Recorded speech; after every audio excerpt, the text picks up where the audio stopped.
Hello, friends. Welcome back to Lifestyle with Laura. This month, I really debated on topics. And as many of you know, I was involved in an accident about 4 weeks ago, and I've become pretty housebound. I am non-weight bearing on my foot. I can't walk. I can't drive. So I've become a little bit housebound. So I've been pondering a bunch of things, and I wanted this month to talk about holidays and traditions. This month, I want to do a deep dive. I have had a little tool that I have looked at for the last probably 3 years. It's been in my Amazon cart for 3 years. And this year, I decided I have some time and I want to do a deep dive into it. Didn't know if this tool was going to be good or not, but it's a book. And it is a book that I actually found in our library. I had to order it through Melcat in our big library system in Michigan. And it came from, there weren't many copies of it in the system because it's kind of not a mainstream book. But for the last 4 years, Lola agrees with me right now. The last 4 years, this book has been in my Amazon cart. And for the last 4 years, I wanted to purchase it, but it's kind of an expensive small book. The book is called Calm Christmas and a Happy New Year. So this is the hardback version. I got it from the library and I've been perusing it. And I have to tell you, it could be a combination of my life right now and my circumstances and my situation, but it has been a game changer for me. And it has been exactly what I had hoped it would be. And so I am using it as a tool for myself personally, but I also want to broaden it. I want to open it up and have a bigger conversation. And I want to take the conversation through the entire month of December here in Barry Aftercare and in my sisterhood. So I chose this because this year's going to be a challenge for me in many more ways than one. Not only do I have a broken foot, but the changes with my dad right now are extreme, and my physical capabilities are limited, and my emotional state is not the norm for one of my most favorite times a year. I love Christmas. I love the holidays. I love the decorations. I love all about it. But I don't love what it's become in our world and what it's become online and what it's become in retail. And this year, I've had to step back and really think, what does Christmas mean to me without 5 Christmas trees in my life, in my house, right? With the extreme over the top decorating, with the adventures and the trips into New York to see the tree and to do different things. What does Christmas mean to me when I have limited mobility and time and energy to do the things that I've always wanted to do and have always done in the past? So if I really had to define Christmas and truly define what the priorities are and what's most important, I wanted to sit back and think about it. And I am going to use this year as a reboot in my life. But the thing I want to challenge you, if some of you do not celebrate Christmas, maybe you are Jewish and you celebrate Hanukkah or Kwanzaa or a different holiday, the same principles hold true. The same principles hold true. And not only is it the principles in this book, but the last section of this book talks about New Year.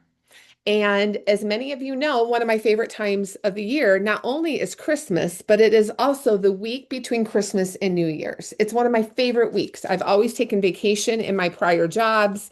I've had a week off, and I consider that the most peaceful, sacred time of year. It's where you're transitioning out of an old year into a new year, and you're thinking about your hopes and your dreams and your focus and what you want the new year to hold for you.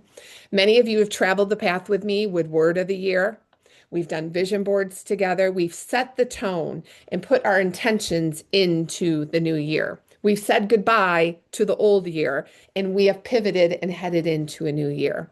And again, I'm amongst some big changes and big shifts in my life right now. So this transitional year is going to be even more different than normal, if that makes sense. So I have been discovered in reading this charming little book, and it's really helping me pivot and rethink the holidays and the traditions in general. And I want to take you on this journey. So you can consider today's video an introduction to the conversation we're going to have from now till the end of the year. Not only will it take you through the holiday, but it's also going to pivot us and take us through the conversation of word of the year and vision boards. So I can't recommend this tool enough. I never bought it because it was like a $28, $25 little book on Amazon. And this year there is a paperback version. So I literally have the paperback version coming to my home today from Amazon. And I want to say it's like $12.99 or $12.26. I'm going to put a link in the video. I can't encourage you enough to go buy the book.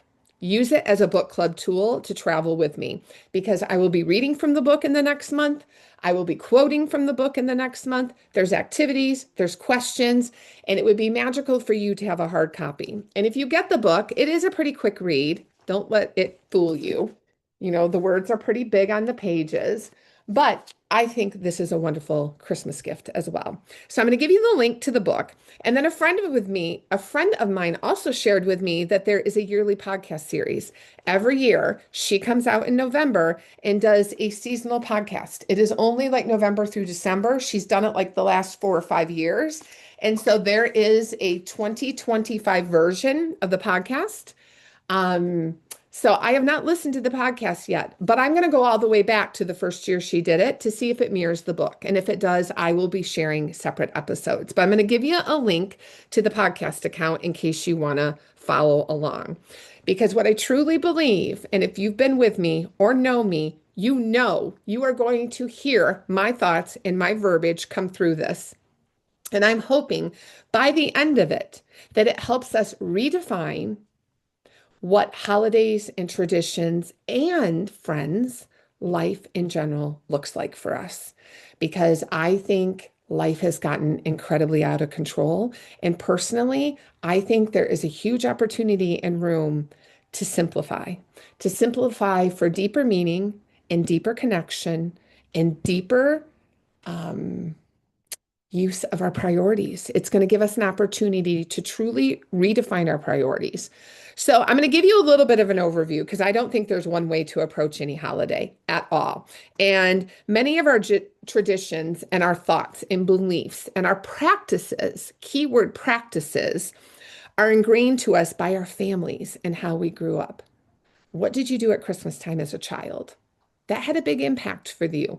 And it could be in a good and bad way. Maybe Christmas was magical, but maybe the way you celebrated Christmas laid expectations that are unrealistic for you this year in this season or for your life in general, right? The way we are raised develops traditions and imprints traditions from the cookies that are baked to the treats that are done to the activities you do, the parties you host, the celebrations, when you open presents, whether you donate to a charity, and maybe your whole family did Toys for Tots, or maybe you adopted a family at Christmas, all of those traditions we grow up with become part of the foundation of the life we build as an adult. But one of my biggest beliefs, and many of you know this, it's a Lauraism, is that we have the ability to choose differently. But it's up to us to make the choice, break a pattern, and make the change. So I want to challenge all of us to take a hard stop this holiday season. Maybe it's too late. Maybe your house is already decorated. Maybe you're in full-blown holiday land. But I want you to take a hard stop, no matter where you are in this holiday season, and think about how you're going to celebrate it. And is it aligned with who you are and with what you believe? And most important, is it bringing you joy or does it bring you stress? I want to share a couple facts that came out of this book. This time of year, stress levels go through the roof for many different reasons. It could be from loss, from grief, losing family members throughout the year. It could be job loss. It could be financial constraints. There are many reasons why stress. It could be lack of time, too many commitments, overcommitted, high expectations, financial issues. But mental health takes a nosedive in the season. Why the season represents joy and happiness and Hallmark movies and perfect Christmases, It's not the reality for probably every family in some way, shape, or concern. So stress levels go through the roof. People go into mountains of debt. Over $1 trillion each year is spent on Christmas. $1 trillion is spent on Christmas. And a big bulk of it is unwanted gifts, unused gifts, things that end up in landfills. I call it the filler Christmas materials, where you just knock somebody off the list, pick it up, don't care, moving on. And I'm going to challenge all of us. How do we pull back? How do we slam on the brakes? How do we let go of that? I also think that it's become very much about commercialization, overindulgence, and excess. I can remember as a kid, my parents would go down the basement and they would pull up the boxes of Christmas. And when I was a kid, I thought we had a lot of decorations compared to the world's now. I personally own 4 Christmas trees for my house. I am guilty. I don't need a pug Christmas tree and a French Christmas tree and a baking Christmas tree and a family heirloom Christmas tree. It's excess. And it represents hours of decorating, hours and hours of decorating. Things became traditions, exchanging ornaments. I buy pug ornaments every year for my dogs. My dogs don't know that they have a pug Christmas ornament every year. So I want to talk about all the DIYs, all the Dollar Tree things, all the giant yard things, the huge cups of hot chocolate that we are creating out of Dollar Tree items to put at our front door, the huge light bulb displays, right? I myself am just dying over the Red-Nosed Reindeer series at Lowe's right now with the giant abominable snowman that talks and raises the star. I want him. I want him. I want him outside my house. I want Louis, the little dentist kid. I want the doll. I want Cornelius. I want Rudolph. I want all the pieces of that. For what? It belongs in a mall. It belongs in a Macy's window. It doesn't necessarily belong in my front yard. But I want to talk about the commercialization over indulgence. I want to talk about all the influencers that we're seeing right now, changing themes and buying all new, beautiful Christmas trees that I keep sending to my friends going, oh my God, I love this color story. I love this theme.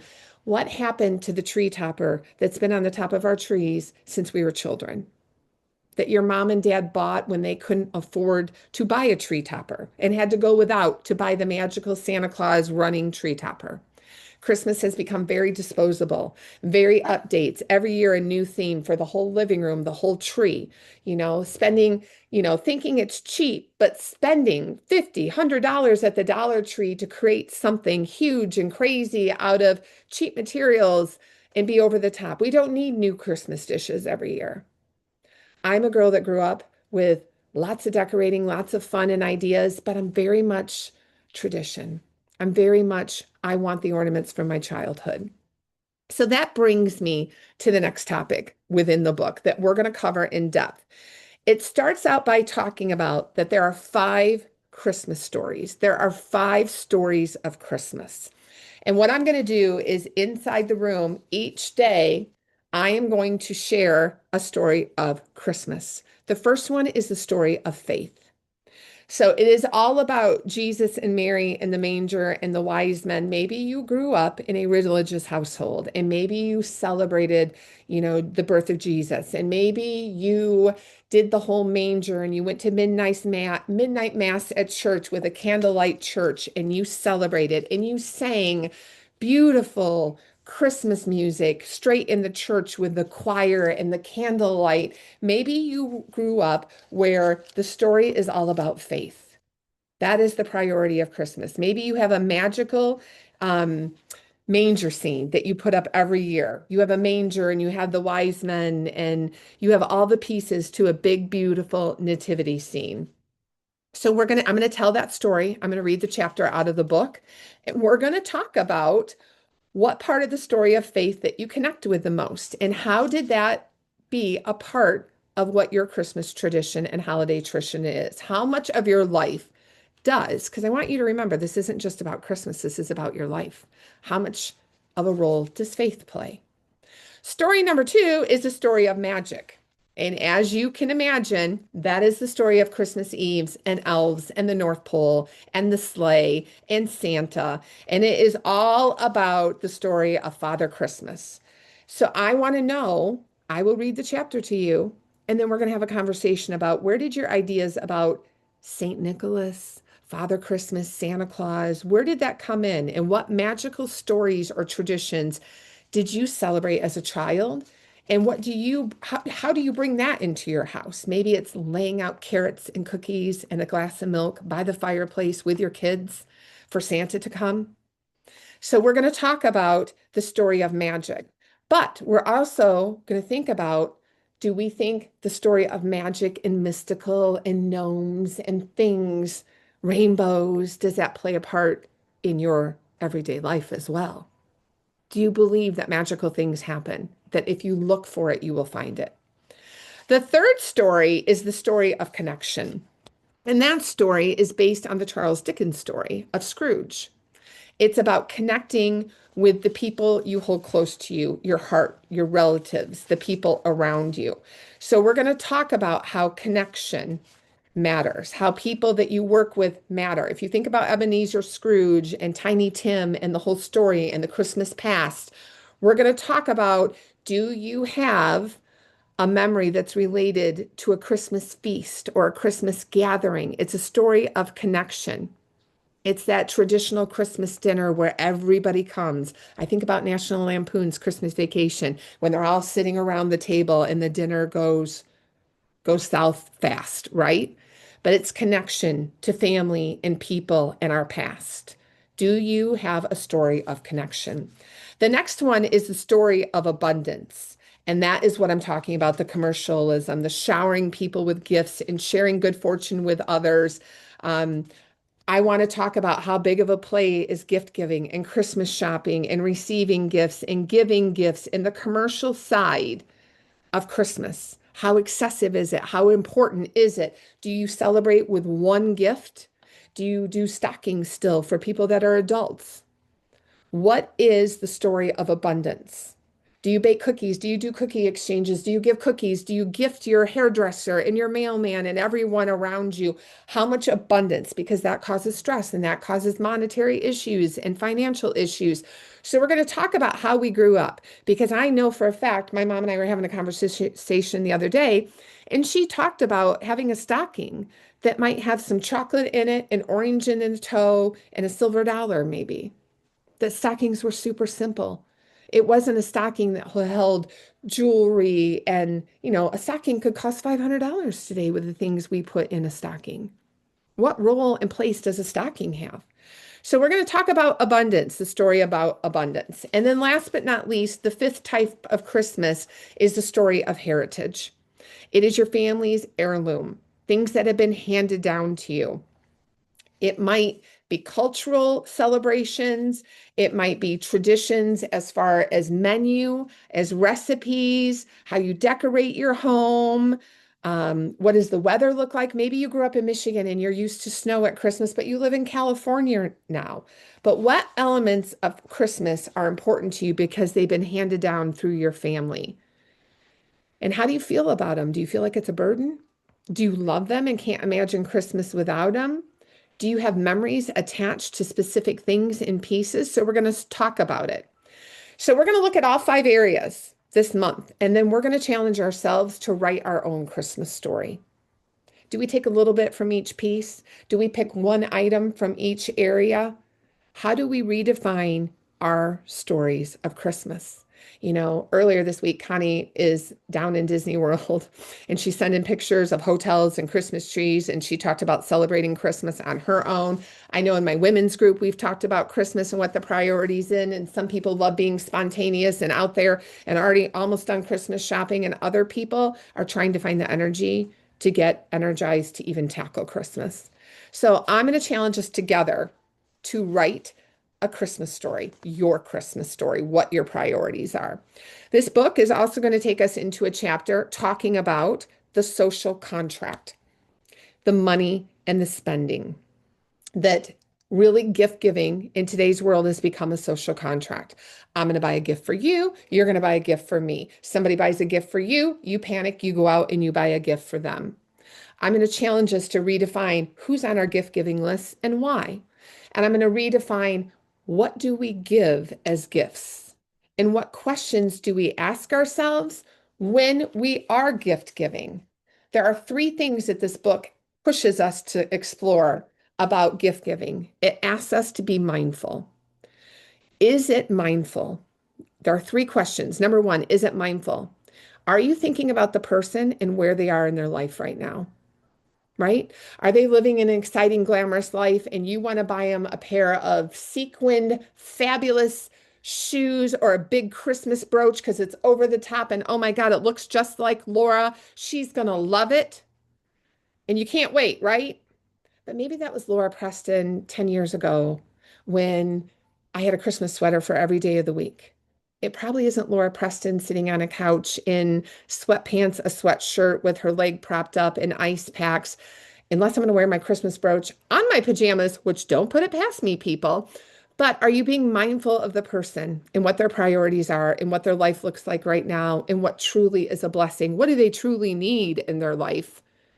How can we truly help, give, and support? The second is the gift meaningful? Is it something that represents them? Is it who they are? Or is it something that you know is all about who they are and maybe they haven't discovered it yet? But is it personal? Is it meaningful? And the third question is, will it be memorable? There is a section here that talks about Christmas gifts. And if we had to sit down and think about all the Christmas gifts we received from our parents in the past, what stands out to you? I'm sure there's been hundreds of Christmas presents you've unwrapped. How many can you name? And I'm sure the ones that you can name were memorable.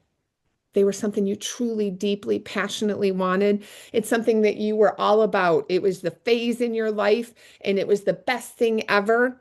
And it was mindful. But then there's probably hundreds of Christmas gifts you received that you do not even recollect. So we're going to talk about it. So time-honored traditions are worth maintaining if they do that, if they honor their time, your time, if it takes into account what are you capable of, what can you take on this year. Time-honored traditions are only worth maintaining if they honor your time and they bring you pleasure. So I'm going to challenge us all this year. Can we let go of the perfect Christmas? Because it's not about lowering expectations, but it's about changing them. And can we exchange the word perfect for memorable or special instead of perfect? So that's the journey we're going to go on. That is the journey that we're going to go on. I'm going to encourage you, go grab your own copy. My copy's arriving today because I have to return this one to the library, and this will have a permanent life on my bookshelf.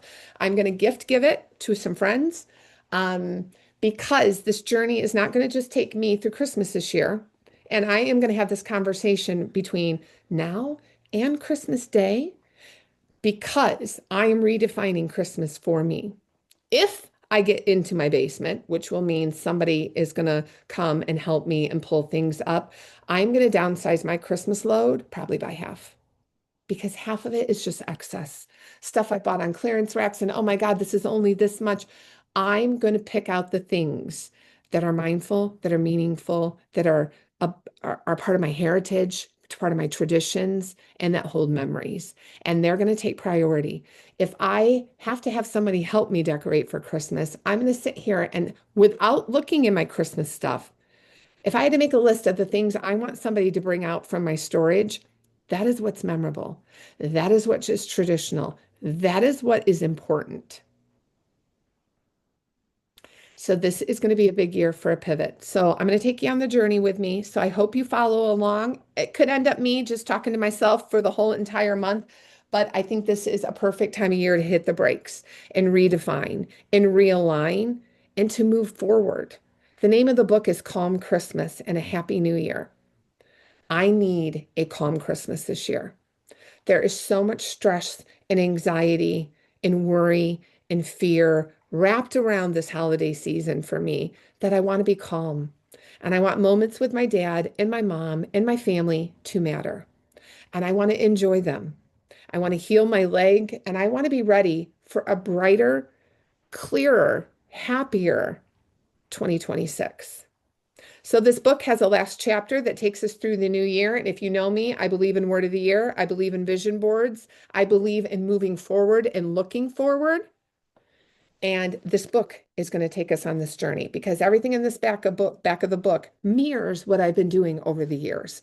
Some of the language is different. One of the things she has in here I'm adopting for next year. It's a big piece of my January. It is not my word of the year, but it is a very powerful word.